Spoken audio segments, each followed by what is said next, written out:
जनाब हाफिज़ मोहम्मद ज़ुबैर साहब से कहूँगा कि वो थोड़ी देर के लिए तशरीफ़ लेके आए, उसके बाद फिर दोबारा हम बाकायदा आगाज़ करेंगे, क्योंकि कुछ मेहमान गिरामी आ चुके हैं, कुछ अभी रास्ते में हैं, क्योंकि सर्दी के मौसम था, दूर से लोगों ने आना था। पूरे पाकिस्तान से हमने दोस्तों को मदऊ किया हुआ है। तो अभी कुछ दोस्तों से टेलीफोनिक रब्ता हो रहा है कि हम रास्ते में हैं, तो थोड़ी सी हम कोशिश करेंगे इंशाल्लाह कि एक आध घंटे के बाद हम शुरू कर दें अपनी जो कॉन्फ्रेंस है। तो अभी चलते हैं ओवर टू हाफिज़ साहब, वो आपसे कुछ बातें करेंगे जी, और फिर दोबारा इंशाल्लाह हम आगाज़ करेंगे कॉन्फ्रेंस। तो अभी मैं इस कॉन्फ्रेंस के रूहरमा डॉक्टर हाफिज़ मोहम्मद ज़ुबैर साहब, हमारे तो डॉक्टर हैं जी आप, हाफिज़ मोहम्मद ज़ुबैर साहब, उनसे मुल्तमस हूँ कि वो स्टेज पे आएँ और अपने ख्याल का इज़हार करें इस शेर के साथ कि अकेला ही चला था जानिबे मंजिल, लोग मिलते गए कारवां पड़ता गया। जनाब हाफिज़ मोहम्मद ज़ुबैर साहब। बिस्मिल्लाहिर्रहमानिर्रहीम। जैसा कि आप लोग जानते हैं कि मेरी जो ज़्यादा पहचान है कॉटन के हवाले से है, और बिलखसूस कॉटन के बाद अगर देखें जो मीडिया है तो वो पिछले 5-7 साल नहीं 10-12-14 सालों से मैंने सोशल मीडिया के थ्रू ज़्यादा चीज़ें ट्रांसफ़र की हैं फार्मर्स तक। डॉक्टर गुलाम सरवर साहब मौजूद हैं, इनकी मौजूदगी में कपास पर को टेक्निकल गुफ्तगू करना, क्रॉप मैनेजमेंट पर गुफ्तगू करना या वैराइटल सिलेक्शन पर गुफ्तगू करना, मैं समझता हूँ कि शायद सूरज को चिराग दिखाने के मुतरादफ है। लेकिन फिर भी मैं डॉक्टर साहब से इजाज़त तलब करूँगा कि अभी कहीं कोई मैं छोटी मोटी गलती या कोई बड़ा ब्लंडर कर जाऊँ तो दरगुजर फरमाएंगे। काफ़ी दिनों से मैं सोच ये रहा था कि एक टॉपिक मेरे पास था जो पिछले 5-7 सालों से, बिलखसूस 10 सालों में, हमारे एक साथी थे, उन्होंने आज प्रेजेंटेशन देनी थी, cotton disaster in Pakistan in last 10 years. Unfortunately रात लेट नाइट में उनका एक्सीडेंट हो गया, तो वो आज प्रेजेंटेशन नहीं दे पाए। तो मैं अपने टॉपिक का आगाज़ वहीं से करूँगा। टॉपिक मेरा है कस्टमाइज्ड कॉटन प्रोग्राम।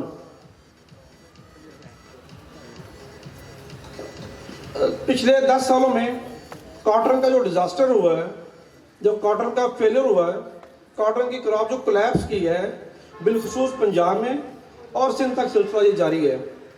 पर एकड़ यील्ड बहुत नीचे आई, ओवरऑल यील्ड नीचे आई। कभी 1 करोड़ 60 लाख बेल या 70 लाख बेल तक बात थी, हम 2 करोड़ के ख्वाब देख रहे थे, वो कम होती होती 50 लाख बेल्स पे आ गई। इससे बड़ा कॉटन का डिजास्टर शायद कोई और नहीं हो सकता। इन सारी चीज़ों को देखें तो सबसे मेन चीज़ जो मेन पॉइंट हमारे सामने आता है, लामहला अगर हम उसको सिंगल वर्ड में या सिंगल सेंटेंस में उसको डिस्क्राइब करें तो हर बंदा ये कहेगा जी क्लाइमेट चेंज हुआ और कॉटन जो है फ्लॉप हो गई। मैं भी इसी बात का कायल हूँ, मैं भी इसी स्कूल ऑफ थॉट का कायल हूँ, इसी नज़रिए का मैं भी कायल हूँ। लेकिन इस बात में कोई शक नहीं है कि कोई भी क्रॉप हो या कोई भी एनिमल हो, इवन इंसान भी हो, उन सब की जो ह्यूमन बीइंग है या जानवर है या एनिमल्स हैं या इंसेक्ट्स हैं, उन सब की जो प्रोडक्शन है उसमें सबसे बड़ा और सबसे स्ट्रॉन्गेस्ट फैक्टर जो है वो क्लाइमेट ही हुआ करता है। कॉटन गर्मी में पैदा होती है, ठंड में क्यों पैदा नहीं होती? मई जून में लगती है, अप्रैल में लगती है, दिसंबर में क्यों नहीं लग जाती? इसलिए कि क्लाइमेट सपोर्ट नहीं कर रहा होता है।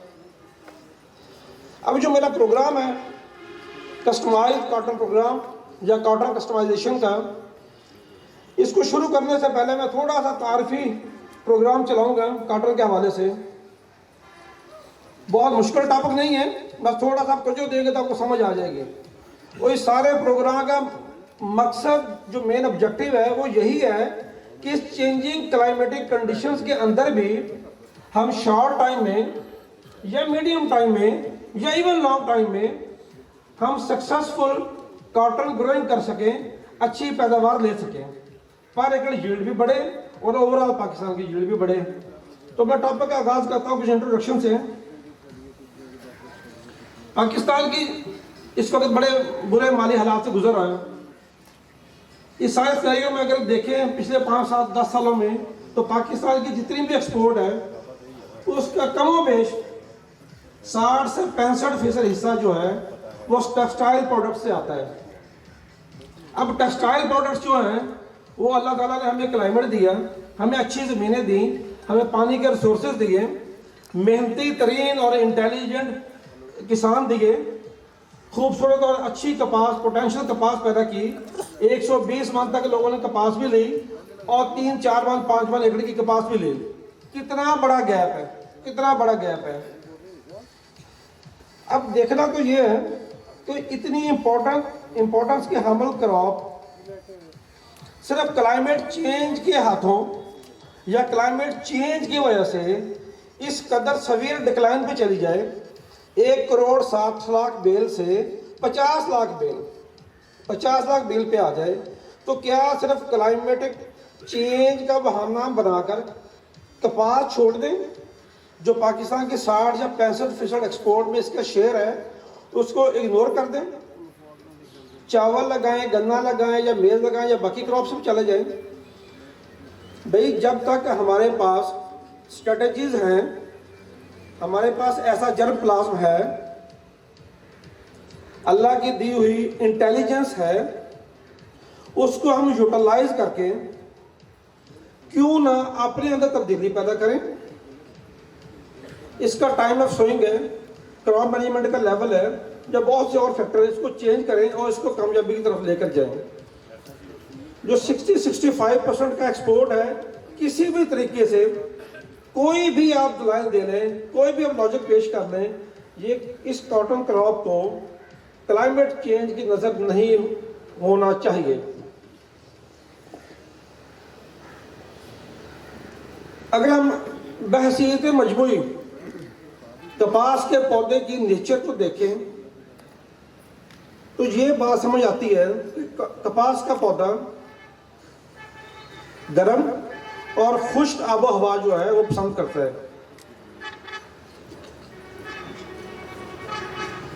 काश्तकारी में मेरा एक्सपीरियंस शायद बहुत बड़ा नहीं है, तो 15-18 साल 20 साल हो गए टूटी फूटी काश्तकारी करते हुए भी, और कॉटन के मुतल्लिक़ जो बाकी मामलात हैं। बहुत सीनियर लोग जिनकी रगों में नस्ल काश्तकारी और ख़ासकर कपास की काश्तकारी का खून है, वो बहुत ज़्यादा मुझसे ज़्यादा तजर्बा रखते हैं। अल्लाह ने मुझे जो अक्ल दी, मुझे जो फ़हम दिया, मुझे जो शऊर बख्शा अल्लाह ने, जो मैंने ज़माने से सीखा, तो मैं जब देखता हूँ कि यार थोड़ी सी तब्दीली से या कुछ चले ज़्यादा तब्दीली से या कुछ फैक्टर्स के शफल होने से इस कदर खूबसूरत और मुनाफा बख्श जो फसल है वो डिक्लाइन का शिकार है, तो उसके बारे में फिर मेरी थिंकिंग स्टार्ट होती है, मेरे मुख्तलिफ ख्यालात आते हैं अपने लेवल पे, जो मेरी तालीम है, जो मेरा एक्सपीरियंस, उसके बेस पर। तो सबसे पहला जो ख्याल आता है कि कॉटन का पौधा अगर अच्छी प्रोडक्शन दे रहा है, टेम्परेचर पे 35 to 40 टेम्परेचर ऐसा है जो कॉटन के लिए बड़ा आइडियल है। मैं समझता हूँ पाकिस्तान या पंजाब या इवन सिंध का ये इलाका हमारा ऐसा है जहाँ पे 48, 49 या समटाइम 50 डिग्री सेंटीग्रेड पे कपास पैदा हो रही है। अगर 50 पे हो रही है तो 47 पे अच्छी और अच्छी होनी चाहिए, अगर 47 पे हो रही है तो 45 पे और अच्छी होनी चाहिए, 40, 41, 42 तो बड़ा अच्छा क्लाइमेट है, 35 पे आ जाते हैं तो बहुत बिल्कुल आइडियल बन जाता है। तो अब अगर अल्लाह ने हमें वो जो ड्राइनेस थी, ड्राइनेस क्या थी? ड्राई एयर थी, जिसको हम लू बोलते हैं, दक्खन बोलते हैं। क्लाइमेट चेंज में रिवर्सल आया, तब्दीली आई, वो दक्खन या ड्राई एयर या खुश्क आबोवायु थी वो कम पड़ गई, रेनफॉल अनइवन हुआ, कभी पहले हुआ, कभी बाद में हुआ, कभी प्री मानसून आ गया, कभी अचानक हैवी रेन्स हो गई, जिसकी वजह से क्लाइमेट में टेम्परेचर का फ्लक्चुएशन डेफिनेट है। लेकिन जो ह्यूमिडिटी जो है मेन जो काज है कॉटन फेलियर का या कॉटन का डिक्लाइन इन प्रोडक्शन का, मैं अपने तजर्बे के मुताबिक हाई ह्यूमिडिटी को कंसिडर करता हूँ कि हाई ह्यूमिडिटी जो है ये कॉटन के फेल होने में सबसे बड़ा फैक्टर रहा है। क्लाइमेट का हिस्सा है, क्लाइमेटिक कंडीशन का। अगर इस चीज को हम देखें फिर हम सोचते हैं ये किस तरीके से इस ह्यूमिडिटी को टेक्निकली हम इसको काउंटर कर सकते हैं, क्योंकि ये एक्चुअली नेचुरल फिनोमिना है, मैं इसको कम तो नहीं कर सकता। लेकिन जो हम जब देखते हैं ना टेम्परेचर कि जो 48 फील लाइक 49 या 41 फील लाइक 43, वो जो फील लाइक होता है ना जी, अगर 43 है और ह्यूमिडिटी आपका 80% है, प्लांट कहता है, कॉटन का प्लांट कहता है मुझे 60% में मैं ज़रा कंफर्टेबल हूँ, तो हम प्लांट को कौन सा क्लाइमेट प्रोवाइड करें, कौन सा माहौल प्रोवाइड करें तो 80% की ह्यूमिडिटी को फील लाइक 60 ले। ठीक है, ये चीज़ बड़ी सोच रही की थी, इसको अब आगे हम डिस्कस करते हैं। तो मैं इस बात पे आया कि ड्राइनेस और हाई टेम्परेचर, इसको हमने मैनेज करना है टेक्निकली। कॉटन जो क्लाइमेट चेंज है उसको हमारे कंट्रोल में नहीं है, लेकिन अपनी अपनी टैक्टिक्स से, अपनी टेक्निक से, क्रॉप मैनेजमेंट के लेवल से उसको हम किसी न किसी तरीके से काउंटर कर सकते हैं और बेहतर क्रॉप ले रहे हैं। और मैंने पिछले 15 सालों में बेतहाशा इनफरादी तौर पर भी और अब पिछले 5-7 सालों में इज्तिमाई तौर पर भी बेतहाशा किस्म के ट्रायल्स किए हैं, डिफरेंट किस्म के जर्म प्लास को डिफरेंट टाइम में लगाकर ट्रायल किए हैं और अल्हम्दुलिल्लाह काफ़ी जगहों पे मुझे सक्सेस नज़र आई है। अभी इसको बाद में डिस्कस करेंगे इंशाल्लाह ताला। अब एक बात आ गई हमारी एक्सपोर्ट की, उसके बाद हम देखते हैं कॉटन हमारे लिए फूड भी प्रोवाइड करती है। बनोले का आयल के अपना कॉटन केक खुराक है, चले वो तो एक्सपोर्ट में चला गया। लिंट हमारा यार्न की शक्ल में या वैल्यू एडिशन में, टेक्सटाइल की शक्ल में, फूड की शक्ल में आयल, कॉटन केक खल की शक्ल में, उसका भी बड़ा नुकसान हो रहा है। आप देख रहे हैं कि कुछ अरसे से जो ऑयल की कॉटन केक जो बन रहा है, जो खल बन रही है, वो बहुत ज़्यादा जो आज से 10 साल पहले जो क्वालिटी होती थी वो नहीं है, वो भी वीक हुई है। अगर इसको भी मैं डिस्कस करूं तो इसके पीछे भी बाकी फैक्टर के साथ साथ ह्यूमिडिटी का फैक्टर ज़रूर निकल आएगा, मैं निकाल दूंगा। ठीक है, ऑयल का रेशो भी हाई ह्यूमिडिटी की वजह से डिस्टर्ब हुआ है सीड के अंदर। ये हमारी कॉटन की डिक्लाइन इन प्रोडक्शन के अंदर जब हमारा एक्सपोर्ट डिस्टर्ब हुआ, हमारा ज़रिए मुबादला कम हुआ, तो हमारा लोकली जो ऑयल या फूड हमारा था, एनिमल फूड था या हमारा फूड था, वो उसका भी बैलेंस डिस्टर्ब हुआ डेफिनेट। अच्छा, इसके साथ साथ एक और पॉइंट हम देख लेते हैं कॉटन के प्रोडक्ट्स में। फ्यूल है, हमारी 70% आबादी या 65 चले लगा लें, अब कुछ माइग्रेशन हो रही है, उसका इन्हिसार ज़राअत के साथ है। तमाम किस्म के देहाती लोग और हत्ता कि शहरी के लोग भी कुछ पूरा साल इसकी जो लकड़ियाँ हैं, जो छड़ियाँ हैं, उसको एज फ्यूल यूज़ करते हैं। जब से कॉटन कम हुई है, गरीब बंदा जब पूरे साल की लकड़ियाँ 1 एकड़ या 1.5 एकड़ से बना लेता था, उसको देखे कि 365 दिनों में कितनी लकड़ी या कितनी गैस खरीदना पड़ रही है। कॉटन एक डिस्टर्ब हुई, उसका प्रोडक्शन डिक्लाइन हुआ, पर एकड़ यील्ड कम हुई, उसका स्विंग एकड़ कम हुआ, उससे कहाँ नुकसान आ गया। अच्छा, उसके बाद लेबर देखें, ज़मीन की तैयारी और कॉटन की सोइंग से लेकर पिकिंग तक सबसे ज़्यादा जो लेबर, फीमेल लेबर स्पेशली जो इन्वॉल्व हो रही है कॉटन की क्रॉप में है। कॉटन, सिर्फ कॉटन की पिकिंग के दौरान हमारी फीमेल्स, गांव की औरतें बाकायदा प्लान करके 1 महीना, 1.5 महीना, 2 महीने की जो पिकिंग प्रोसेस होता है, इतना पैसा, इतना कैश इकट्ठा कर लेते हैं, रिसोर्सेज बना लेती हैं कि एक बच्ची की या बच्चे की शादी या अपना कोई घर का कमरा वगैरह बना सकती हैं। वो जब कॉटन ही नहीं लग रही और पर एकड़ यील्ड 35 मन की बजाय 7 मन 8 मन पे आ गई है, तो उसकी जो इनकम है वो बहुत बुरे तरीके से डिस्टर्ब हुई है। एक तो एकड़ कम हो गई, वहाँ से डिस्टर्ब हो गई, और जो पर एकड़ यील्ड कम हुई क्योंकि उसको पर अमाउंट उसको पेमेंट मिल रही है, पर केजी उसको पेमेंट मिल रही है, तो वो जो था ना इसका लेवल बैलेंस जो था वो भी बहुत बुरे तरीके से डिस्टर्ब हुआ, जिससे जो गांव का स्पेशली फीमेल जो थी उनके जो रिसोर्सेज थे तो वो बहुत डिस्टर्ब हो गए। अब ये देखें कितनी मेजर पॉइंट्स हैं कि एक कॉटन क्रॉप के डिस्टर्ब होने से, एक कॉटन क्रॉप के उसकी सोइंग के एक एकड़ उसका कम होने से, उसकी प्रोडक्शन कम होने से कितने बड़े बड़े डिजास्टर आ रहे हैं, कितने लॉसेस बड़े आ रहे हैं।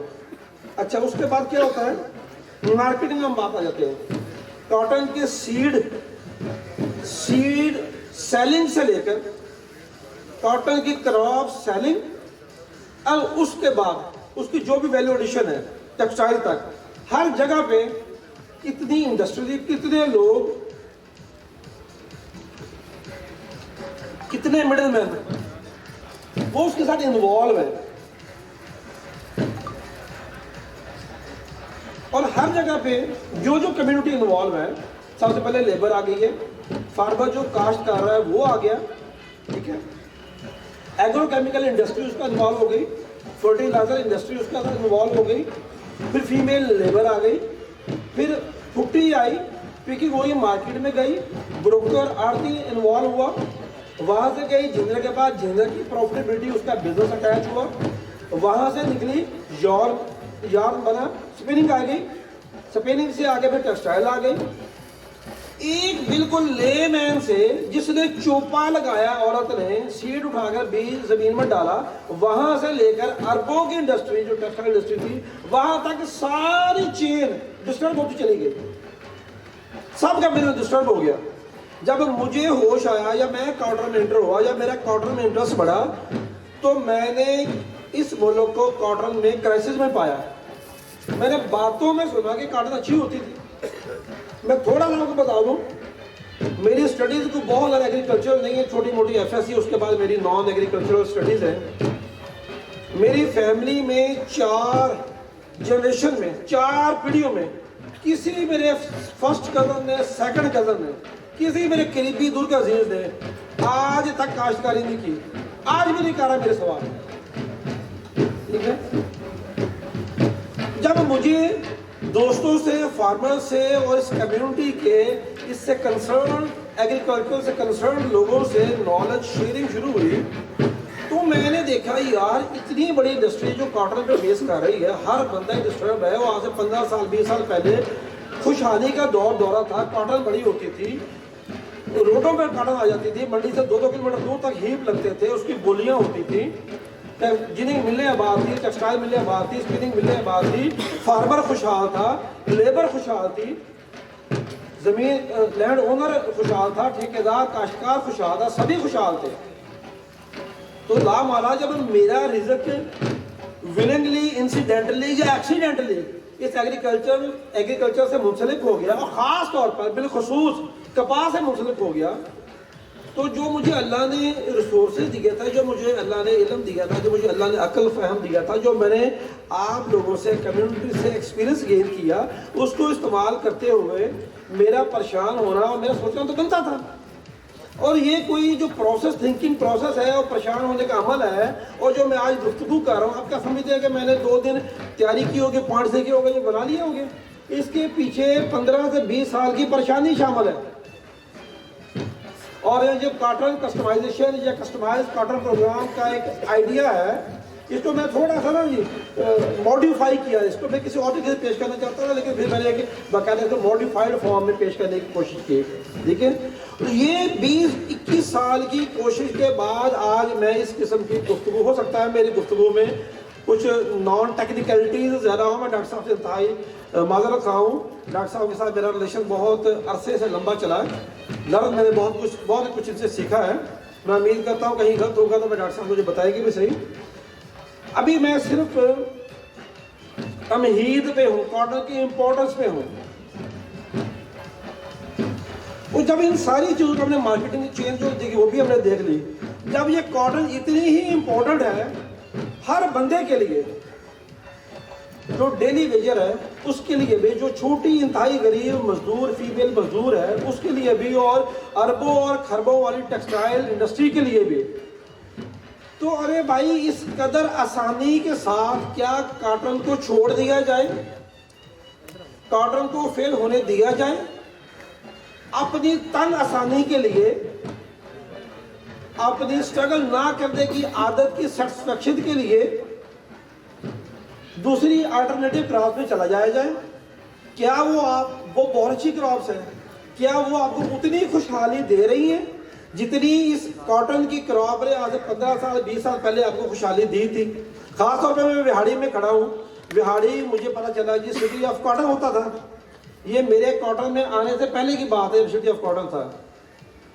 तो एक ही जवाब आता है कि भाई कभी नहीं, मैं तो अल्लाह ने मुझे मजाज ऐसा दिया कि मैं तो मरते दम तक ना हार मानने वाला और ना हार मानने वाला आदमी हूँ। हार भी जाऊँ फिजिकली तो मैं अंदर से हारता नहीं हूँ।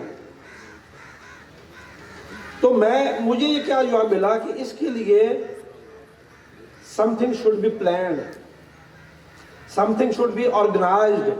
ठीक है जी, मैं अपने स्टाइल से काम करने का आदी हूँ और मैंने अल्हम्दुलिल्लाह काम किया और रिजल्ट ओरिएंटेड काम किया और रिजल्ट्स लिए।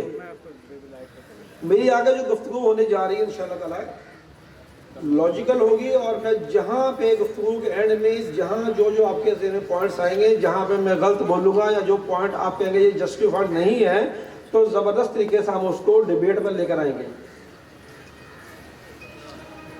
अच्छा, जब हमें जवाब मिल गया कि नहीं भाई हारना नहीं है, हमें कॉटन को कामयाब करना है, क्या करना है जी? तो फिर वहाँ पे आइडिया जनरेट होता है कस्टमाइज्ड कॉटन प्रोग्राम का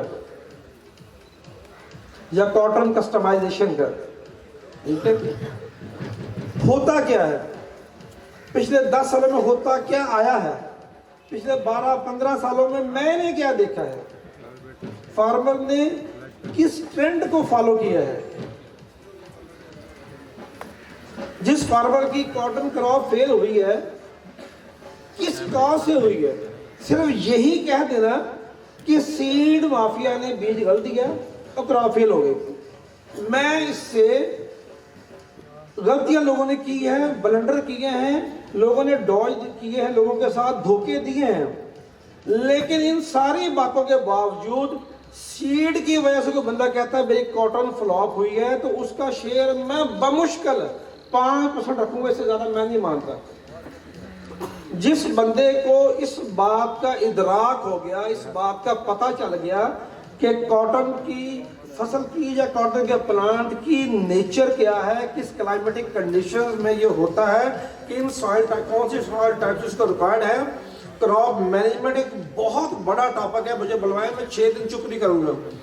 इनका इल्म हो गया, उसके लिए मैं आपको बताता हूं कि पाकिस्तान की किसी भी जिनिंग फैक्ट्री का आप वेस्ट उठाएं, दड़ा मिक्स सीड उठाएं, जो कि प्रिवेलिंग वैराइटीज का मिक्सचर होगा ना, जो फील्ड में प्रिवेलिंग वैराइटीज है उसका मिक्सचर ही होगा ना दड़ा, वो उठाएं।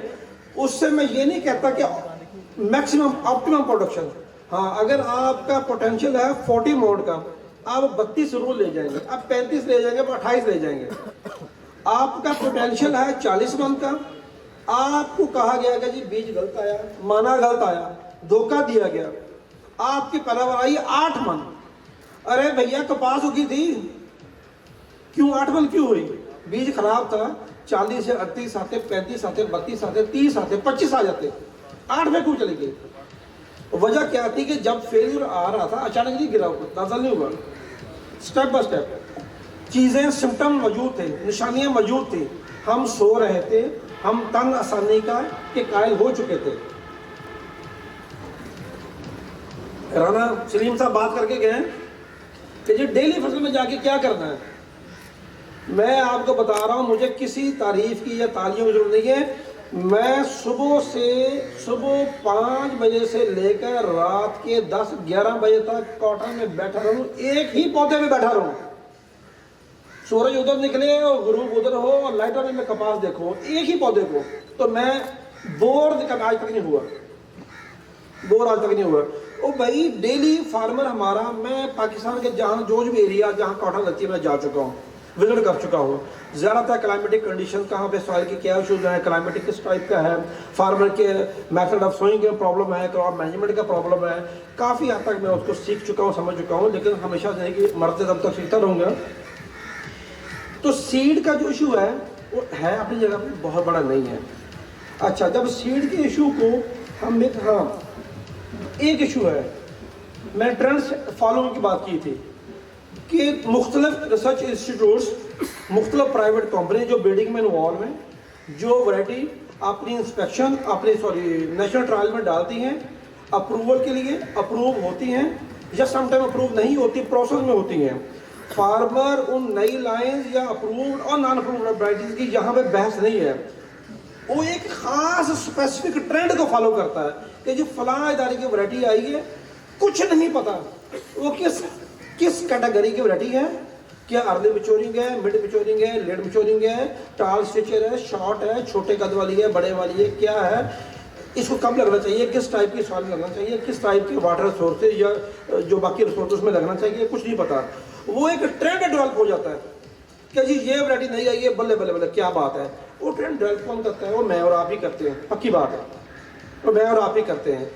वो अंधाधुंध जब उस ट्रेंड को फॉलो किया जाता है, वो ये नहीं देखता मैं किस क्लाइमेटिक जोन के अंदर फार्मिंग कर रहा हूँ, जो मेरी सॉइल कंडीशंस हैं वो क्या मुझसे डिमांड कर रही हैं, मेरे वाटर रिसोर्सेज क्या हैं, और बिलखसूस मेरा अपना जो क्रॉप मैनेजमेंट का लेवल है, जो मेरा नॉलेज है, जो मेरा एक्सपीरियंस है, या जो मेरा बजट है, मैं कहाँ तक जा सकता हूँ, उसके मुताबिक मुझे क्या सूट करता है, मुझे किससे मिल लेना चाहिए, क्या मुझे जो वैरायटी का ट्रेंड बना है कि ये लगाने भी चाहिए, नहीं लगानी चाहिए, नहीं, शायद 1-2-4% होंगे, बाकी से ज़्यादा नहीं, देखते दिए लगा देते हैं, और बिल अमूम मोर देन 60-70-80% से ज़्यादा नाकामी का सामना करना पड़ता है। ठीक है ना, बिल्कुल गलत स्ट्रेटेजी है, बिल्कुल गलत बात है, किसी तरीके से भी बहस कर ली है, ये काबिल कबूल बात है ही नहीं है। भले वो वैरायटी अप्रूव भी हो, उसके बावजूद भी पूरा होमवर्क करना चाहिए। सबसे ज़्यादा बेहतर तो काम ये है कि जो भी उसका ब्रीडर है उससे मुलाकात की जाए, या उसके जो असिस्टेंट है, जो सबॉर्डिनेट्स है, उसकी पूरी जो प्रोडक्शन टेक्नोलॉजी है वैरायटी की, वो पहले ली जाए, अवेयरनेस ली जाए, उसके बाद सोइंग की जाए। लेकिन वो होता नहीं है, और एट द एंड क्या होता है, हम फेलियर की तरफ चले जाते हैं, और नाम कभी मौसमी तब्दीली को दिया जाता है उसका जिम्मेदार, कभी सीड माफिया को, 2 नंबर बीज को दिया जाता है, कभी प्रॉब्लम है, कभी गवर्नमेंट की सपोर्ट ना होने को दिया जाता है, कभी पानी की अवेलेबिलिटी ना होने को दिया जाता है, कभी महंगी खाद को दिया जाता है, कभी 2 नंबर ज़रूरी अद्वियात को दिया जाता है। साथ वाले की कपास अच्छी हो रही है, वही दवाई हो रही है, उसकी दवाई 1 नंबर है, इधर वाले की नहीं हो रही, उसके लिए वो दवाई बोतल 2 नंबर है। ये सारे एक्सक्यूजेज हैं, प्रॉब्लम हर जगह पे होगा, लेकिन जो भी अवेलेबल कंडीशंस हैं, जो अवेलेबल रिसोर्सेज हैं, उसी के अंदर रहते हुए क्रॉप को ग्रो करना है और बेहतर ग्रो करना है। और जब तक कोई भी फार्मर किसी भी लेवल का अपना प्रोडक्शन का, यील्ड का टारगेट सेट नहीं कर सकता या नहीं करता, वो भाई पैदावार ले नहीं सकता, टारगेट सेट करना पड़ता है। Shoot for the moon, if you miss you will be among the stars, high target set करें। ठीक है, बहानेबाजी, लेम एक्सक्यूजेस, ये हो गया, ये बिल्कुल एक्सेप्टेबल नहीं है। अच्छा, जब क्रॉप मैनेजमेंट, अच्छा इसकी बात करते हैं कस्टमाइज कॉटन प्रोग्राम की, तो यहाँ पे जो मैं इसकी ग्रुपिंग करूँगा, जो मैं 2 इसके सेगमेंट बनाऊंगा, उसमें मैं सबसे ज़्यादा इंपॉर्टेंस दूंगा क्रॉप मैनेजमेंट डायनेमिक्स। पिछले 2 साल देख लें, 3 साल देख लें, ये अगर बिलखसूस देखें तो 15 से ऑनवर्ड देखें, 15, 16, 17 मुझे ज़बानी दिन याद है, महीने याद है, कब कब क्या क्या होता रहा है, कैसे कैसे कोलैप्स आता रहा है, कैसे जिसने बेहतर लिया तो कैसे लिया। मुझे 15 हिफज याद है, 16 हिफज है, 17, 18, 19, 20, 21, 22 हिफज है। ठीक है, छोटी मिसाल, बात तो अभी लंबी चल जानी है। 22 में फरवरी से 15 फरवरी 16 से सोइंग स्टार्ट हो रहा है पंजाब में, इवन सिंध में भी। जून एंड तक बहुत खूबसूरत तस्वीरें आ रही हैं, टिंडे दिखाए जा रहे हैं, एक्सीलेंट क्रॉप है, आइडियल क्रॉप कंडीशन है। एकदम से प्री मानसून पे मानसून आता है, जिस घर में शादियाने थे वहाँ पे अब बरसिए सुनाए जा रहे हैं, वहाँ पे अब वो फ्यूनरल प्रोसेशन निकल रहे हैं। ठीक है, हुआ क्या है यार, इतनी जल्दी क्लाइमेट चेंज हुआ, बारिशें आई, हम बेबस हो गए, हमने फायदे नहीं किए। हमने फाइट ही नहीं किया। 2 महीने के बाद हर बंदा रो रहा था। नो डाउट कि क्लाइमेट, बारिशें हैवे हम मेरे और आपके कंट्रोल में नहीं है, लेकिन सारी बातों के बावजूद फिर भी स्ट्रेटेजीज थी कि बचा जा सकता था अगर सोइंग से पहले प्लान किया होता। कुछ केसेस में सोइंग के दरमियान भी प्लान हो सकता था, बट थोड़ा हमने नहीं किया। क्रॉप मैनेजमेंट लेवल की बात कर रहा हूँ। एक ये बात आगे, ये एक्चुअली क्रॉप मैनेजमेंट डायनेमिक्स जो है ये आज के टॉपिक का हिस्सा नहीं है, मैंने शॉर्ट में बयान कर दिया। ये एक पहला फैक्टर था। दूसरा फैक्टर क्या है? Cotton varietal customization. जब क्लाइमेटिक चेंज की बात आई, मैं 22 को देखूं, मैं 21 को देखूं, मैं 15-16 को देखूं, मैं 2020 को देखूं, मैं आज भी इस नतीजे पे पहुंचता हूं कि अगर कपास जो के 5 माह से लेकर 12 माह तक की फसल है, इतनी बड़ी कपास लगाने से पहले अगर सिर्फ 5 दिन होमवर्क कर लिया जाए, मुख्तलिफ एक्सटेंशन के जो लोग हैं, रिसर्च के लोग हैं, या आपके सराउंडिंग में जितने भी प्रोग्रेसिव ग्रोवर्स हैं जो कॉटन अच्छी उगा रहे हैं और सक्सेसफुल अच्छी यील्ड ले रहे हैं, उनके पास जाया जाए सीखने के लिए, प्लानिंग के लिए। 5 से 10 दिन की प्लानिंग कर लें, तो उसके बाद नतीजे में पहुंचें कि आपने कॉटन कौन सी लगानी है, कैसे लगानी है और बिलखुसूस कब लगानी है।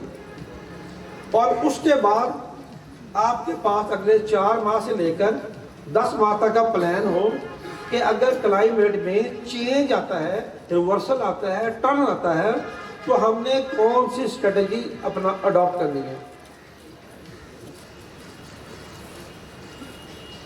इस हवाले से ये जो हमारा जो है ना ये टॉपिक कॉटन वैरायटी कस्टमाइजेशन का इंतहाई ये एक मेन टूल है।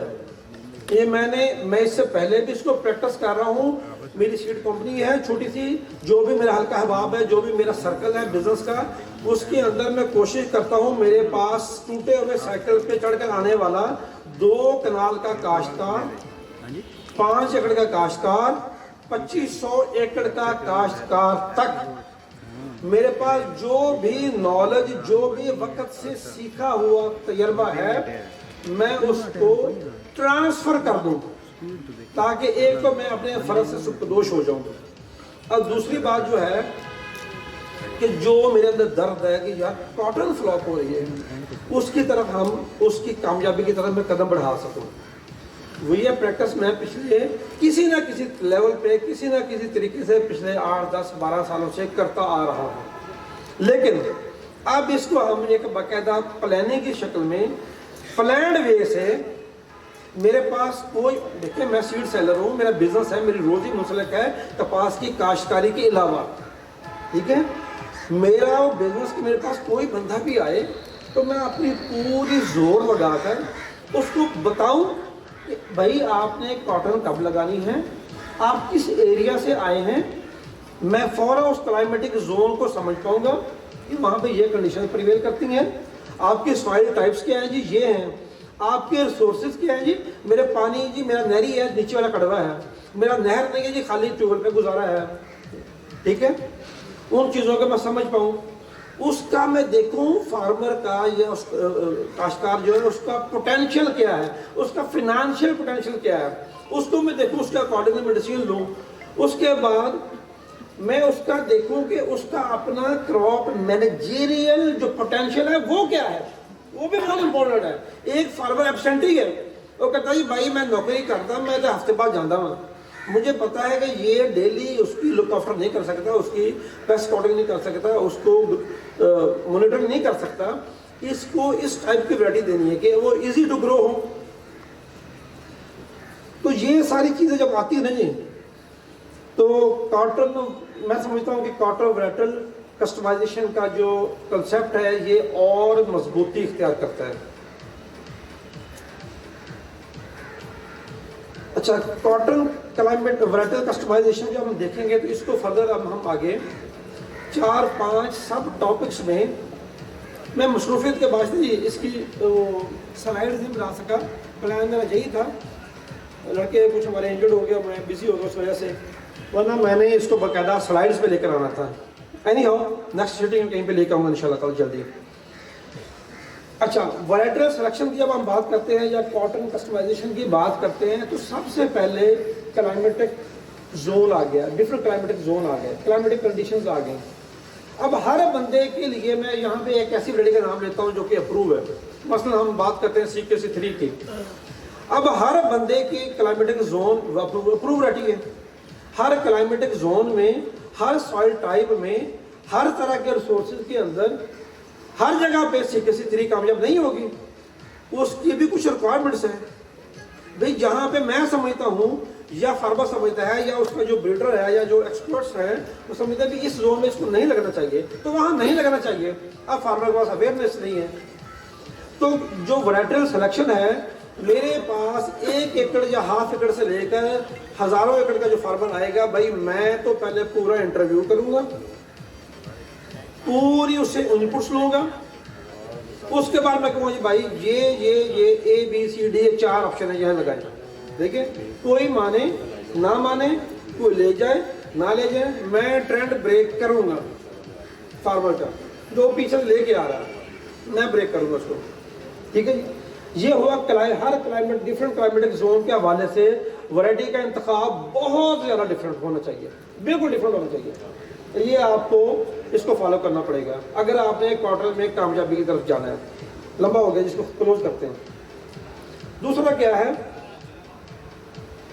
Temperature fluctuation. एक्चुअली ये उसी क्लाइमेटिक जोन के अंदर ही सब टॉपिक बन जाता है, लेकिन बाद में मैं अलग से डिस्कस करता हूँ उसको।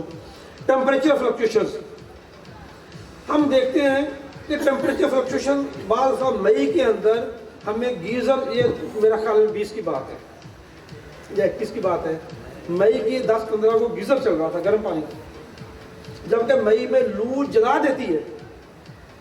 एक तरफ लू जला रही है, एक तरफ हम गर्म पानी से नहा रहे हैं।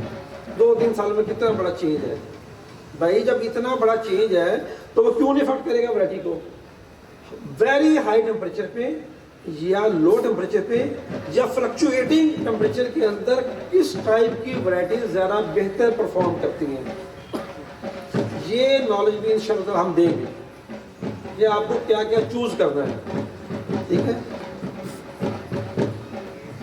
अच्छा, उसके बाद नेक्स्ट टॉपिक जो आ जाता है प्रोडक्ट कस्टमाइजेशन के हवाले से, टाइम ऑफ सोइंग बहुत मैटर करता है, बहुत मैटर करता है। आप एक वैरायटी लगा रहे हैं 15 फरवरी को, 20 फरवरी को, इवन एंड में या अर्ली मार्च में, वही वैरायटी उठाकर आप बगैर प्लानिंग के, बगैर सोचे हुए, बगैर कंसल्टेंसी लिए हुए, बगैर होमवर्क किए हुए आप 1 मई को, 5 मई को नहीं लगा सकते। मे भी और मे नॉट भी, हो सकता है वो वहाँ भी शूट कर रही हो और हो सकता है ना शूट करे।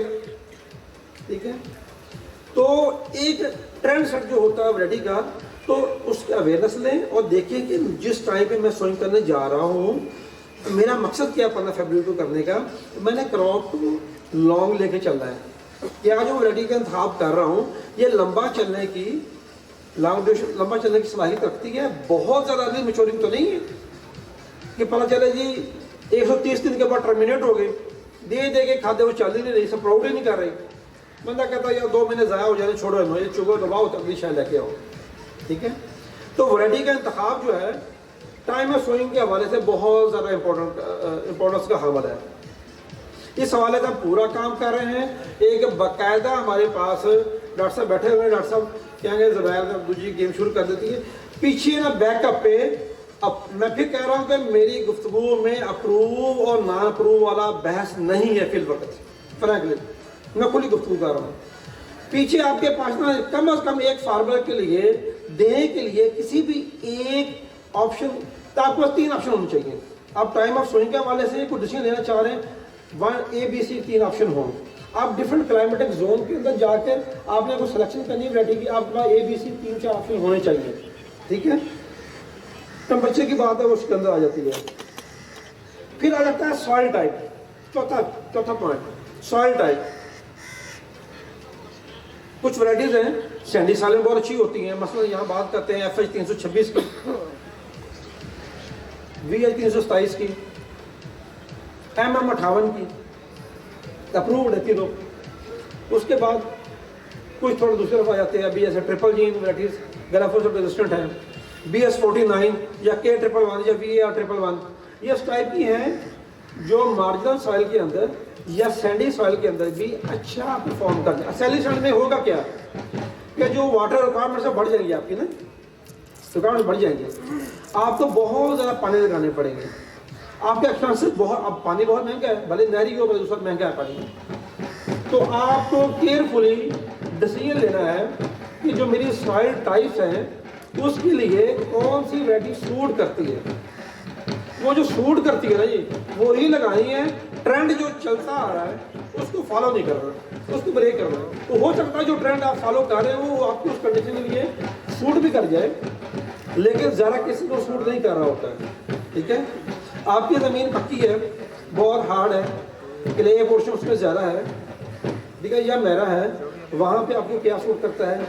जो अर्ली मैच्योर आपकी सॉइल बहुत रिच है, उसका फर्टिलिटी लेवल बहुत हाई है और आपका पोटेंशियल भी हाई है, आपका मैनेजरियल पोटेंशियल भी हाई है, आपका फाइनेंशियल पोटेंशियल भी हाई है, ठीक है, लगा भी अर्ली रहे, सॉइल भी आपकी रिच है और आप लगाएंगे टॉल स्टिच लॉन्ग ड्यूरेशन की, तो आप फ्लॉप हो जाएगी। उसका वेजिटेटिव ग्रोथ एक्स्ट्रा ग्रो करेगा। वो सिम्पोडिया जो मीडियम टू लॉन्ग होगा बहुत लॉन्ग हो जाएगा, फ्रूट शेडिंग ज़्यादा आ जाएगा। वहाँ पे आपका डिसीजन अकॉर्डिंगली होना चाहिए, वैरायटी का इंतखाब अकॉर्डिंगली होना चाहिए। ठीक है, वहाँ पे भी आपके पास हर सॉइल टाइप के लिए ABCD 3 4 5 ऑप्शन होने चाहिए। और ये इंशाअल्लाह ताला इसके लिए भी हम जो 4 बार डिस्कस किए अल्हम्दुलिल्लाह पहले भी करते हैं, लेकिन अब बाकायदा प्लानिंग की सूरत में, एक प्रोग्राम की सूरत में हम इस तरफ जा रहे हैं और हमारे पास इसका बाकायदा वर्क मौजूद है। हम वो वर्क अच्छा कर चुके हैं, आगे चल के उसकी बात करते हैं। आगे पॉइंट है, सब पॉइंट कह लें, सब टॉपिक कह लें, अवेलेबल रिसोर्सेज वो बहुत होता है। एक फार्मर बड़ा प्रोफेशनल ग्रोअर है, फाइनेंस उसका अच्छा है, एक फार्मर बेचारा गरीब है, उसे कोई छोटा मोटा नुकसान इकट्ठा करके फसल करनी है, उसी से अपना घर भी चलाना है और कुछ बाद में कोई अपना मेन उसका प्लान भी है वो भी पूरा करना है। तो वहाँ पे भी हमें वैराइटल सिलेक्शन जो है बहुत ज़्यादा अहमियत अख्तियार कर जाती है। ठीक है, इससे भी पहले भी काम किताब भी कम कर रहे हैं। क्रॉप मैनेजमेंट लेवल पहले हमने एक मेन हेडिंग के तौर पर लिया, अब कॉटन कस्टमाइजेशन में ये सब हेडिंग के तौर पर आ रहा है। ठीक है, क्रॉप मैनेजमेंट लेवल, यकीन करें मैं कॉटन की कामयाबी में किसी भी काश्तकार के क्रॉप मैनेजमेंट को 80% मार्क्स देता हूँ। मैंने पहले तमीद बांधी थी, पहले इंट्रोडक्शन बात की थी कि मुझे अल्लाह ताला खैरत की तरक्या, मैं किसी तकब्बर में या बड़ेपन में बात नहीं कर रहा। आप मुझे किसी फैक्ट्री का गार्बेज सीड का पनौला दड़ा ला कर दें, मुझे बताएं कि मैं फलां फैक्ट्री जो है मुझे पता होगा उस एरिया में कौन किस किस टाइप की वैराइटीज प्रिवेल कर रही हैं, वहाँ दड़ा किस टाइप की वैराइटीज का बन सकता है एक्सपेक्टेड, मैं अकॉर्डिंगली उसको मैनेज करूँगा।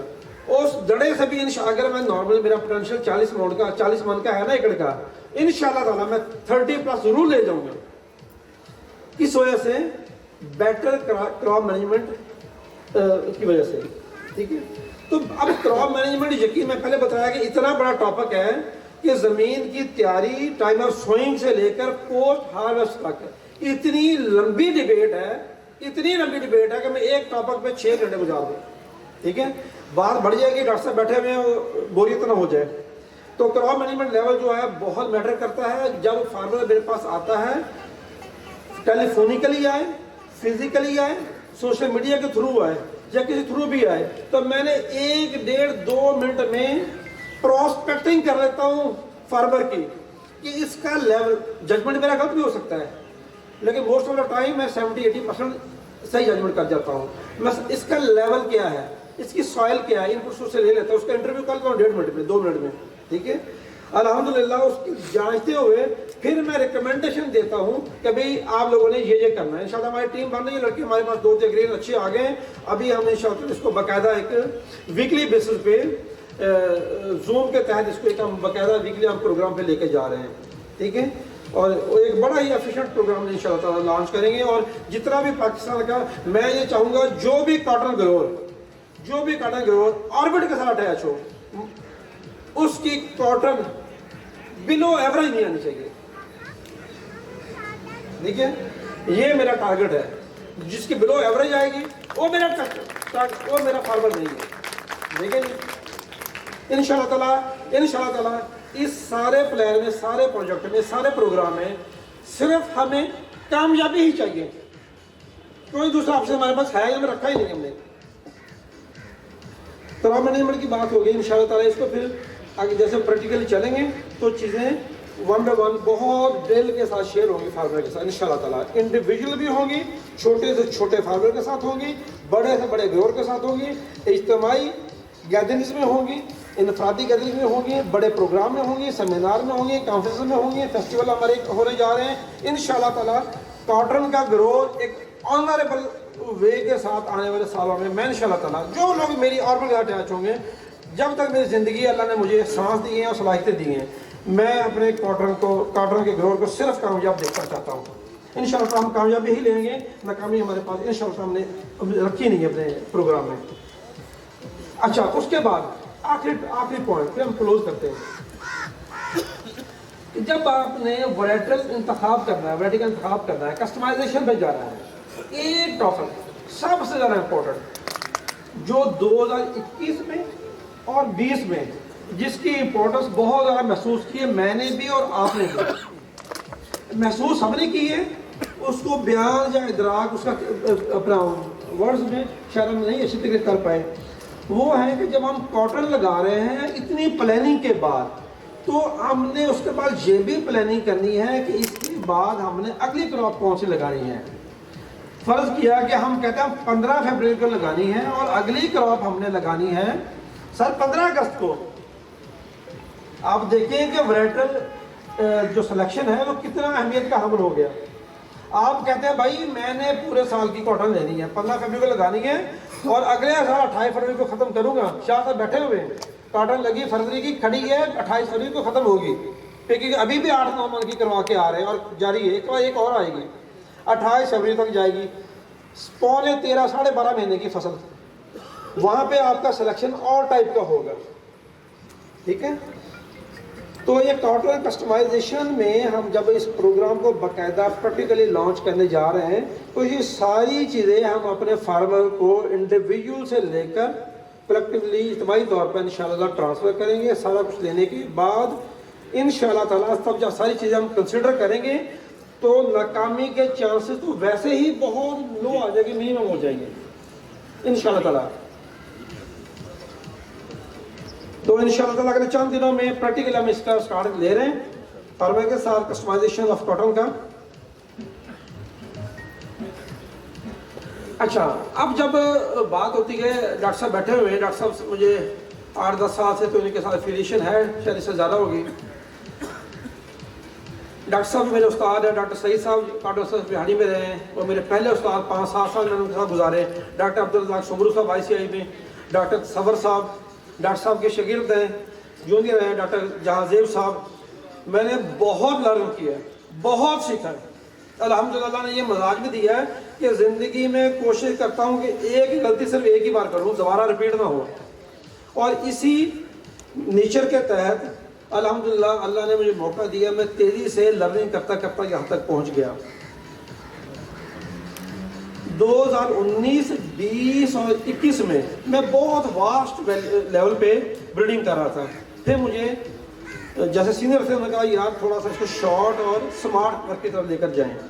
4000 कॉटन की प्रोजनीज थी मेरे पास, इनफरादी तौर पर छोटी सी मेरी कंपनी, और मैं सारा दिन उसी में 52 एकड़ का ब्रीडिंग ब्लॉक। तो अंदाज़ा करें कि 52 एकड़ के ब्रीडिंग, जो ब्रीडर का डॉक्टर साहब बैठे हुए हैं, कि 52 एकड़ का ब्रीडिंग सेक्शन कवर करना, मैनेज करना कितना मुश्किल है। अल्हम्दुलिल्लाह उस सारे प्रोसेस में जो पीछे चलता आ रहा था 7, 8, 9 से 15, 16 के बाद इंटेंसिव में हो गया, फिर 18, 19 में, 20 में, 21 में, फिर ट्रांजिशन के दरमियान में एंटर हो रही है। बहुत से लोगों की उम्मीदें, जो लोग रेगुलर विजिटर थे हमारे फॉर्म के, वो समझते थे मेरा बिल्डिंग प्रोग्राम देख रहे थे। अल्हम्दुलिल्लाह अब एक अच्छी खासी बड़ी लॉट बीटी कॉटन वैराइटीज़ में, जिसमें बड़ी डाइवर्सिटी है, मैं आगे एक्सप्लेनेशन में जा रहा हूँ। और ट्रांसजेनिक कॉटन, ग्लाइफोसेट रेजिस्टेंट और बाकी जो पेस्ट रेजिस्टेंट है, उसमें एक बड़ी डाइवर्सिटी, एक बड़ी लॉट हम तैयार कर चुके हैं।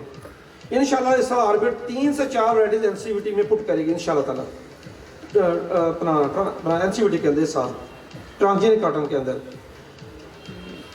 मैं अब बड़ा ही ना एक अल्लाह की रहमत से, अल्लाह की ब्लेसिंग से मुझे जो हौसला मिला, मैं ये बताने में एक फ़ख्र महसूस कर रहा हूँ कि इस वक्त बाकायद एक होता है स्टफ प्रोजीन लाइन, एक लाइन, 2 लाइन, इनस्टेबल मटेरियल नहीं, स्टेबल एंड यूनिफॉर्म लाइन, जिसको हम जेनेटिकली स्टेबल और यूनिफॉर्म कर चुके हैं। 110 दिन में कॉटन टर्मिनेट हो जाएगी, डिटर्मिनेट टाइप का कॉटन स्टफ 110 दिन में एक पिक करे खत्म, अगला बॉल नहीं होगा। 110 दिन से लेकर 390 डेज तक, 390 दिन तक की क्रॉप।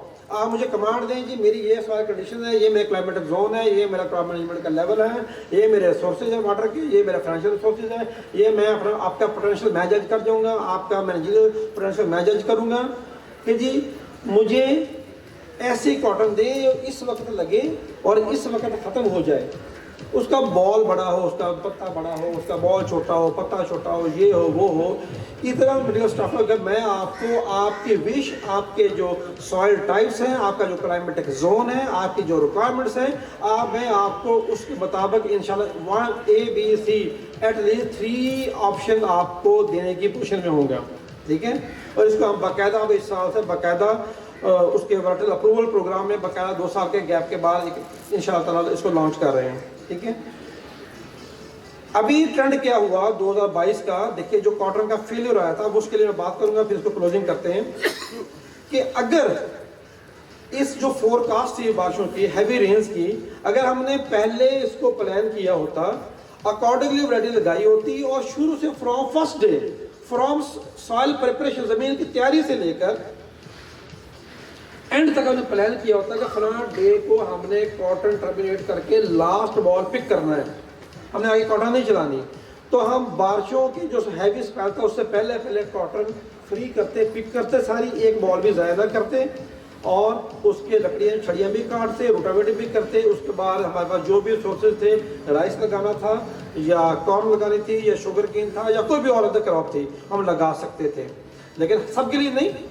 अगर किसी बंदे ने लॉन्ग ड्यूरेशन लगा ली है, वो क्या जब बारिशें आ रही है, अब तो मेरा फ्रूट ही लेट शुरू हुआ है, तो अब बारिशें आ गई हैं, जो उसका पोटेंशियल टाइम था प्रोडक्शन का, प्लांट का, क्रॉप का, उस वैरायटी का, वो जो पोटेंशियल टाइम था उसमें वो बारिशों के जद में आ गया, बारिशों की नज़र हो गया। पहला टाइम उसने वेट करता रहा कि अब मेरी वैरायटी का अब टाइम आ रहा है, जब टाइम आया था बारिशों ने मार दी।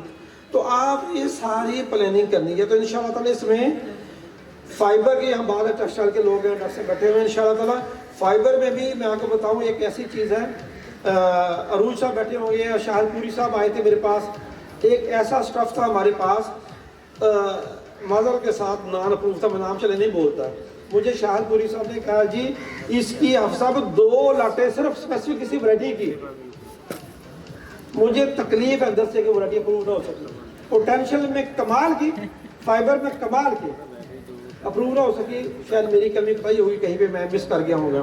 बहरहाल 110 दिन से लेकर 390 दिन तक का मटेरियल और डिफरेंट फाइबर क्वालिटीज के साथ इंशाल्लाह ताला हम तैयार कर चुके हैं। इस दफ़ा कोई नहीं बेचेंगे, हमारे बाकायदा बड़े डेमोज आ रहे हैं 100 एकड़ के ऊपर, बिगे के एकड़ के हर टाइप के वैरायटी, जहाँ पे तारक तनवीर साहब बैठे, उन्होंने अनाउंस किया कॉटन फेस्टिवल, कॉटन कॉन्फ्रेंस के बाद कॉटन फेस्टिवल करवाएंगे इंशाल्लाह ताला अगस्त के 2-3 वीक के अंदर इंशाल्लाह ताला, और तमाम पाकिस्तान इसी तरीके से इकट्ठा करूँगा। वो टाइम कॉटन का होगा, कॉटन ग्रोथ, टेक्सटाइल से, जिलर से, तमाम जो भी स्टेक होल्डर हैं सबसे लोग इंशाल्लाह जो भी आना चाहेंगे फिजिकली दिखाएंगे कि ये देखिए कॉटन 2 फुट वाली है, ये कॉटन देखिए 3.5 फुट वाली है, ये 4, 5, 5.5 वाली है, ये 9 फुट वाली कॉटन खड़ी है, ये सिम्पोडियर है, ये कम्पेक्शन है।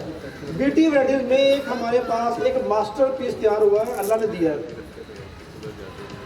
इतना सा शॉर्ट लीफ, इतना पत्ता, 110-15 दिनों में मैच्योर, प्रैक्टिकली एडवांस ट्रायल इस तरह होगी।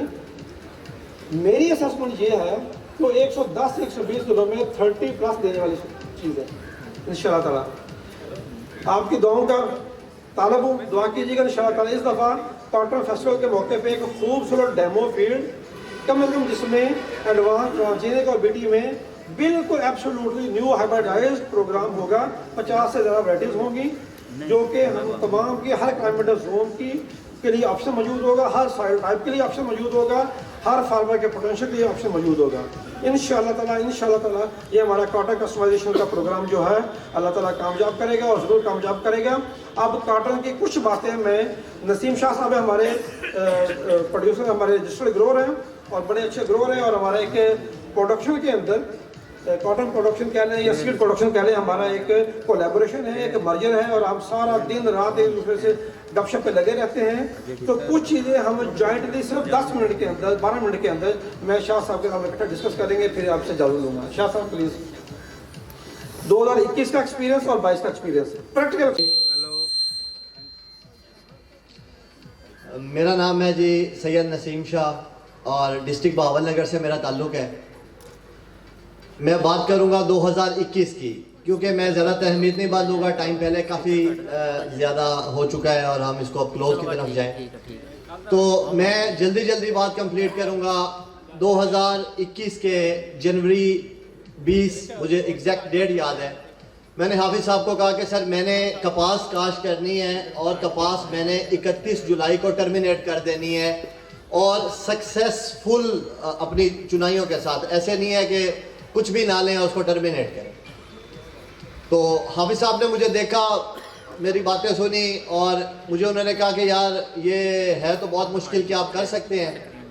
मैंने कहा सर मैं तो पूरा अज़म के साथ आया हूँ कि मैंने करना ही करना है। हाफिज़ साहब ने कहा ठीक है, फिर आप अपना नुकसान ना करें, 8 एकड़ के ट्रायल्स पे चले जाएं। 15 फरवरी को, 14 और 15 फरवरी को मैंने 4 एकड़ लगाए और मार्च की 3 तारीख को मैंने 4 एकड़ लगाए। उनमें वैरायटीज जो भी थी उनको हम अभी कुछ नहीं डिस्कस करेंगे, वो लगा दिया जी। हमारा ये जो 2021 का एक्सपीरियंस था, हम प्लान कर रहे थे कि 31 को, जो मेरे दिल की बात थी, मैं ये चाह रहा था कि इसके ऊपर अगस्त में मैंने 1509 जो किसान बासमती है वो काश्त करना है। बहुत सारे फार्मर ने मुझे कहा कि ये पॉसिबल नहीं है कि आप एक ही साल में कपास भी ले लें और धान भी ले लें, 2 सामने की फसलें हैं, आप पागल हो गए एक ही साल में लेंगे। तो किसान बासमती आ चुका था उस वक्त, 1509 जो था उसकी उम्र में वैसे 80-82 दिन में उसको ले रहा था। तो मैंने कहा सर मैं ले जाऊंगा, आप टेंशन ना लें। हमने उसको जैसे बताया 15 फरवरी और 3 मार्च को मैंने उसको काश्त किया। जो मेरे पास अपना इल्म था, नॉलेज था, कुछ मैंने खुद अप्लाई किया, कुछ हाफिज़ साहब से मुशावरत की और हम उसको एक सिस्टम के साथ लेके चलते गए। मेरा ख्याल है कि मैं बड़ी मुश्किल से जब हम 15 अप्रैल या 18 अप्रैल के आसपास पहुंचे तो मुझे अपनी जो मैंने एक प्लान किया था उसको यकीन होना शुरू हो गया कि इंशाल्लाह ताला मैं इसको कर जाऊंगा। जैसे ही हम मई में पहुंचे, मई के महीने में आया तो उसमें जो बॉल्स की तादाद थी, हाफिज़ साहब ने विजिट किया, हमने गिनती की तो वो 60+ हो चुके थे। अच्छा, मैं चाह रहा था कि मैं इसको 31 जुलाई को हमने इसको हर सूरत टर्मिनेट करना है, चाहे ये निकले 5 मन, चाहे निकले 50 मन, चाहे निकले कुछ भी। मैंने उसकी पहली चुनाई की जी। उस वक्त हम मुख्तलिफ ये जो मैसेजेस आ रहे होते हैं कि जी सिंध में कपास स्टार्ट हो गई है और उसके ये रेट्स हैं और ये रेट्स हैं और फलां चुनाई आ गई, सांगड़ से आ गई, इधर से आ गई। तो वो मैसेजेस मुझे जो मसूल होने शुरू हुए, जो ये जिनिंग वालों मैसेजेस आ रहे होते हैं, आपके टेलीफोन पे लगे होते हैं, मैसेज सर्विसेज मुख्तलिफ जगह पे चल रही हैं। तो 8 को मुझे मैसेज आया तो मैं बड़ा सोच रहा था। मैंने कहा यार मैं तो चाह रहा था कि सिंध के साथ मैंने चुनाई करनी है। मैंने हाफिज़ साहब को कहा कि सर मैं चुनाई करना चाहता हूँ। हाफिज़ साहब ने कहा नहीं चुनाई ना करें, हमने 1 या 2 चुनाइयाँ करनी है, कपास टूटेगी। मैंने बड़ी मुश्किल से 7-8 दिन जब्त किया और 15 से 16 जून के 2 दिनों में मैंने वो पहले जो 4 एकड़ थे मैंने उसकी चुनाई की। अल्लाह ताला ने बड़ा शुक्र किया और मैंने जो उसकी पहली चुनाई ली वो मैंने 18 मन पर एकड़ ली 15 जून को। 15 जून को मैंने 18 मन पर एकड़ वो ले लिया। अच्छा, उसके बाद जुलाई के 7-8 तारीख को 10 तारीख को मैं चाह रहा था कि मुझे चुनाई मिले, लेकिन जो हमारा एरिया है बावल नगर, काफ़ी सारे लोग जानते हैं, उसमें 2 बेल्ट हैं। एक हरुणाबाद वाली साइड है, डारावाला, हरुणाबाद, फोटावास, और एक हमारे हिठाड़ वाली साइड है जिनमें चिश्तियाँ का आधा एरिया आ जाता है और डिस्ट्रिक्ट तहसील बावल नगर आ जाती है। तो हम हिठाड़ वाली साइड पे, दरिया वाली साइड पे हमारा पानी नीचे मीठा होता है, तो वहाँ पे लेबर उस वक्त धान शिफ्ट करने पे लगी हुई थी और धान के शिफ्ट में लेबर को बड़े पैसे बचते हैं। तो लेबर ने मुझे डिनाई किया कि नहीं, आप थोड़ा इंतज़ार करें, हम आपको 20 जुलाई के आसपास आपकी चुनाई कर देंगे। चुनाई लेट हो गई। खैर, अगर लेट ना होती तो मुझे लग रहा था कि मेरी चुनाई 1-2 मन और बढ़ जाती। मैंने 23 से 24 जुलाई को दूसरी चुनाई की और अल्लाह ताला का शुक्र हुआ कि वो मेरी 14 मन और 12 किलो निकली और हम उससे तकरीबन कोई 33-34 मन के करीब पहुंच गए। उसके बाद जो चुनाई की वो गर्मी इतनी ज़्यादा थी उस वक्त कि चुनाई में ऐसे लग रहा था कि कुछ 2 मन ऊपर फसल रह गई है। तो मेरा दिल नहीं किया कि मैं इसको टर्मिनेट करूं। मेरा दिल था कि यार चलो जो हाथ आता है इसको निकालते हैं। 31 जुलाई को मैंने बड़ी बामुश्किल से चोनियाँ इकट्ठी की और मैंने चुनाई की। 2 मन और निकली और 36 मन पे हमने उसको रूटावेट कर दिया। 3 अगस्त को रूटावेट किया और 5 से 6 अगस्त को मैंने उसके ऊपर 1509 जिसको किसान बासमती हम कहते हैं उसको मैंने शिफ्ट कर दिया। उसके रिजल्ट में अभी आपको बता देता हूँ, वो मेरे 27 अक्टूबर को कटाई हुई और वो 53 मंथ्स मैंने उसमें किसान बासमती लिया। अब ये 2021 की बात है, हमने ट्रायल्स किए, मैं उसमें कामयाब हुआ। हाफिज साहब ने उसके ऊपर एक पूरी डॉक्यूमेंट्री बनाई और ये कोई ढकी छुपी बात नहीं है। हमारे कॉटन क्लब के यूट्यूब जो चैनल है उसके ऊपर ये डॉक्यूमेंट्री 2021 से मौजूद है। उसको हम हाई डेंसिटी और अर्ली मैच्योरिंग का एक उसको टॉपिक है, वो आप जाएंगे कॉटन क्लब यूट्यूब में तो आपको नज़र आ जाएगी ये इसमें। और उसकी एक एक चीज़, इवन हमने उसकी जब चुनाई की, उसका वजन करवा के जब डाले पे लोड किया, उसकी हमने सारी वीडियोस बनाई। जब हमने उसको बेचा, जिस आड़ती को बेचा, जिस तरीके से बेचा, एक एक चीज़ को हमने पब्लिक किया ताकि लोग मान जाएं कि ये वाकई हकीकत है। और हमने जुलाई में कपास ख़त्म कर दिए। अच्छा, अगले साल 2022 में हाफिज साहब ने मुझे कहा कि सर जी ट्रांसजेनिक कॉटन आ गई है और अब हमने ट्रांसजेनिक कॉटन पे आपका क्या प्लान है। मैंने कहा सर आप बताएं। हाफिज साहब ने कहा कि जी ये जो आपने टास्क किया था ये इनका एक हाजी शेयर फॉर्म था। इन्होंने कहा मैं वहाँ 1.5 एकड़ पे इसको दोबारा ट्रायल करता हूँ, कस्टमाइज कॉटन को ट्रायल करता हूँ। आप ऐसे करें, आप ट्रांसजेनिक कॉटन को लंबा लेके चलें। मैंने कहा हाफिज साहब मेरा पिछला तजर्बा बड़ा ज़बरदस्त गुजरा है और मैं पेस्टिसाइड के हवाले से भी मेरा बड़ा कम खर्चा हुआ है, फर्टिलाइज़र भी मेरी बड़ी कम पड़ी है। इन्होंने कहा नहीं आप करें इंशाल्लाह ताला इसमें भी आप। अच्छा, मुझे BT 121 के टाइम से तजर्बा था, मेरा 18 साल का एक्सपीरियंस है कॉटन काश्त करने का और मैं डिस्ट्रिक्ट बावल नगर के वो 4-5 में था जिन्होंने नीलम सीड से लेके 121 लगाया था और हमने उनको 8-8, 10-10 महीने तब चलाया था। और मेरा मतलब अगर आज मैं इस प्लेटफॉर्म पे कहूँगा तो लोगों को यकीन नहीं आएगा। मैंने अपने 5 एकड़ के ब्लॉक में से उस वक्त BT 121 की 84 मन पर एकड़ की चुनाई की थी पूरे सीजन में और वो हमारे डिस्ट्रिक्ट में तो एक रिकॉर्ड था। और उसके बाद इस साल की बात कर लेते हैं। 2022 में हाफिज साहब ने कहा नहीं जी करना है, लंबा चलाना है। मैंने कहा हाफिज साहब देख लें। अच्छा, सीज़न ऐसा आया, बारिशों ने हमें 8 जुलाई को बारिशों ने मुझे आ लिया और 18 अगस्त तक मुसलसल मेरे वहाँ पर नॉन स्टॉप बारिशें रही हैं, सुबह दोपहर शाम। एक तो बारिश होती थी 2-3 दिन बाद, नहीं, सुबह दोपहर शाम बारिशें आई मुझे।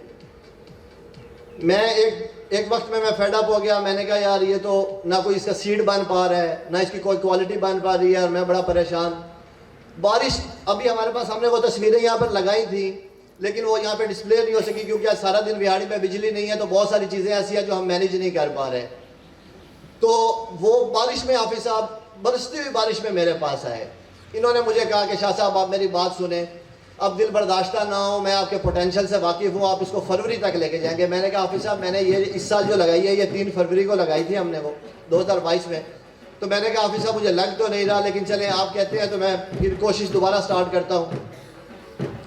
अच्छा, 18 को सर जी बारिश ख़त्म हुई है और 22 अगस्त को मैं जो मेरे पास अपनी रिसोर्सेज उस वक्त मौजूद थी, बचा कुचा जो मेरे पास अपना एक्सपीरियंस था, जो कुछ मेरे पास मौजूद था, मैंने वो कपास में झोंक दिया। 22 अक्टूबर को हमने अपना पहला एनुअल सेमिनार कराया फार्म जॉब पर। उसमें 800 से 1000 फार्मर ने हमारे उस सेमिनार को अटेंड किया और बहुत सारे लोग इस बात के गवाह हैं। यहाँ पे भी काफ़ी सारे लोग बैठे हैं, प्रोफेसर इरफान साहब बैठे हैं, राना हुमायूं साहब बैठे हैं, काफ़ी सारे लोग बैठे हैं जो वहाँ पर हमारे राइस और कॉटन के उधर आए थे सेमिनार में। उस वक्त मेरी जो उस वक्त की चुनाई खड़ी थी 22 अक्टूबर की, वो 18 मन की चुनाई खड़ी थी 22 अक्टूबर में। और मैंने ये अभी हमारा जो कॉन्फ्रेंस का टाइम था ये 23 था, तो मैं ये चाह रहा था कि मैं 20 अभी जनवरी को उसकी चुनाई स्टार्ट कर दूं। अभी मेरी जो पिकिंग वहाँ पे है, और मुझे अल्लाह ताला का शुक्र है, अल्लाह ताला ने मुझे ये हिम्मत दी है और ये उसी का ही करम नवाजी है कि जिसने मुझे इतना नवाजा है कि मैं बिल्कुल बारिशों की वजह से डैमेज होकर डिस्टर्ब होकर जब वापस निकला और मुझे एक होप मिली, उम्मीद मिली।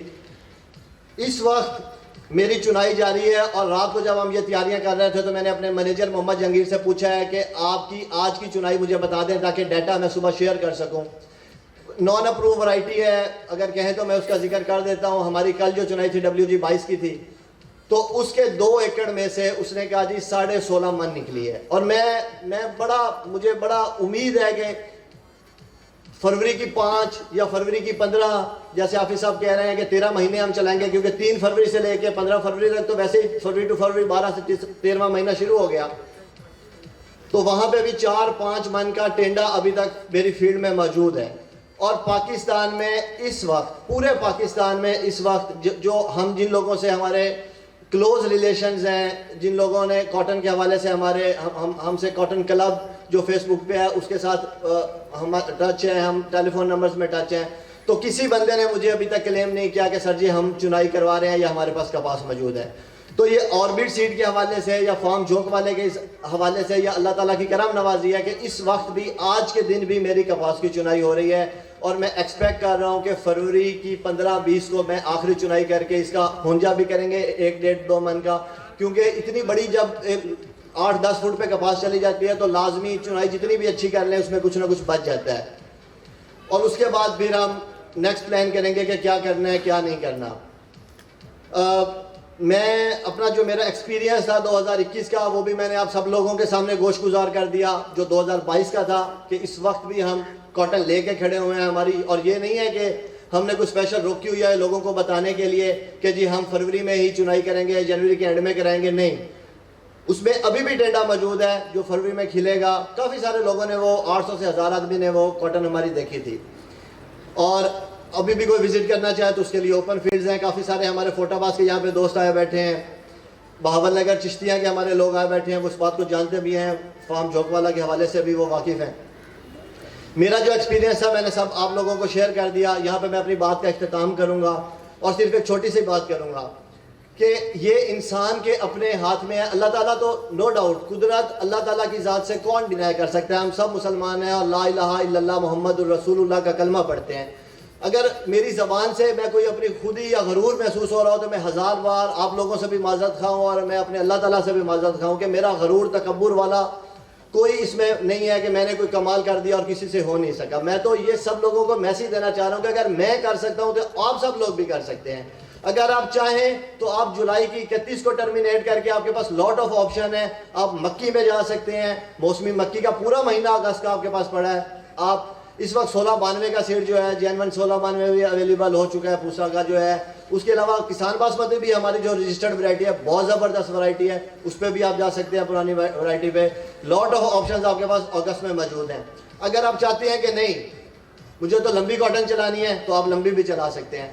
दोनों तजर्बात कोई लंबे नहीं मैंने किए। 2021 में हमने बिल्कुल शॉर्ट में उसको कर दिया और 22 में इतना लंबा चला लिया। तो ये कोई मैं सदियों की बात नहीं कर रहा, मैं आज के दौर की, आज के ज़माने की बात कर रहा हूँ। अगर आप सब लोग जो कॉटन लवर हैं, जो कॉटन काश्त करना चाहते हैं और देखना चाहते हैं कि हमने क्या प्लान करना है और किस तरह से उसका एग्जीक्यूट करना है, अगर आप उसकी शुरू से प्लानिंग करके ये सारे मामला तो अपने आप से आप जो पहली डिस्कशन है, मेरा तो ये एक्सपीरियंस है वो इंसान के अपने आप से है, अपने दिल से है। पहली डिस्कशन कि यार मैंने इसको क्या करना है, किस तरह से करना है, फिर आपने आगे जाना है सीड कंपनियां या जो भी सूरत हाल है। ये मेरा एक्सपीरियंस है। यहाँ पर मैं बात ख़त्म करता हूँ। सब लोगों से मैं दुआ की अपील करता हूँ, सब लोग जो हैं वो हमारे लिए दुआ भी करें, और जितना हमारा एक्सपीरियंस है हम दिन रात कोशिश कर रहे हैं लोगों से शेयर करने का। जो हमें व्हाट्सअप करता है हम जवाब देते हैं, कभी कोई बात किसी से छुपाई नहीं। जो हमारे, अगर हमें एक ज़र्रा बराबर भी इल्म होता है किसी भी मामले में, वो लोग हमसे पूछते हैं तो हम मनोअन बयान कर देते हैं। कभी ये नहीं किया कि यार मेरी हो जाए किसी की ना हो। हाँ जी, मैं समझता हूँ बात को क्लोज करें इंशाल्लाह ताला। ये इस दफ़ा 15 फरवरी से लेकर एंड जुलाई तक, 15 जुलाई तक कपास लगाई जाएगी। हम इस साल शाह साहब के फॉर्म पे, जो कि ऑलमोस्ट को 200 एकड़ प्लस का होगा, 2 कॉटन की फसलें बाकायदा लेने जा रहे हैं इंशाअल्लाह ताला। एक फरवरी में लगाएंगे, दूसरी जून एंड में लगाएंगे, या जून के मिड में कोशिश करेंगे जून के मिड में आ जाए, जो बहुत शॉर्ट ड्यूरेशन में है। कॉटन फरवरी में लगाएंगे, अगस्त के अवाइल में राइस लगाएंगे। कॉटन हम मार्च के मिड में या मार्च के एंड में लगाएंगे, अवाइल अगस्त में फिर राइस लगाएंगे। कॉटन मार्च के एंड में लगाएंगे, 15 अगस्त को 20 अगस्त को मकई लगाएंगे। डिफरेंट टाइप के मटेरियल्स होंगे जो बहुत early maturing, mid maturing, late maturing इंशाल्लाह ताला। और कोशिश करेंगे ऐसे टाइम पे गैदरिंग करें जो फेस्टिवल का इनकाद होने जा रहा है। तारिक तनवीर साहब बैठे हुए इंशाल्लाह ताला। बड़ा कॉटन फेस्टिवल होगा पाकिस्तान की हिस्ट्री में, पहली दफा ऐसा प्रोग्राम होगा, फैमिलीज के साथ होगा। हर टाइप की कॉटन देखने को मिलेगी इंशाल्लाह ताला। अगस्त में मुतवक्के है ताकि पिछली कॉटन, अगली कॉटन नई लगी हुई, पिछली टर्मिनेट होती, मैच्योर होती, सब कुछ एक ही जगह पे देखा जा सके और डिस्कस किया जा सके खुलेआम।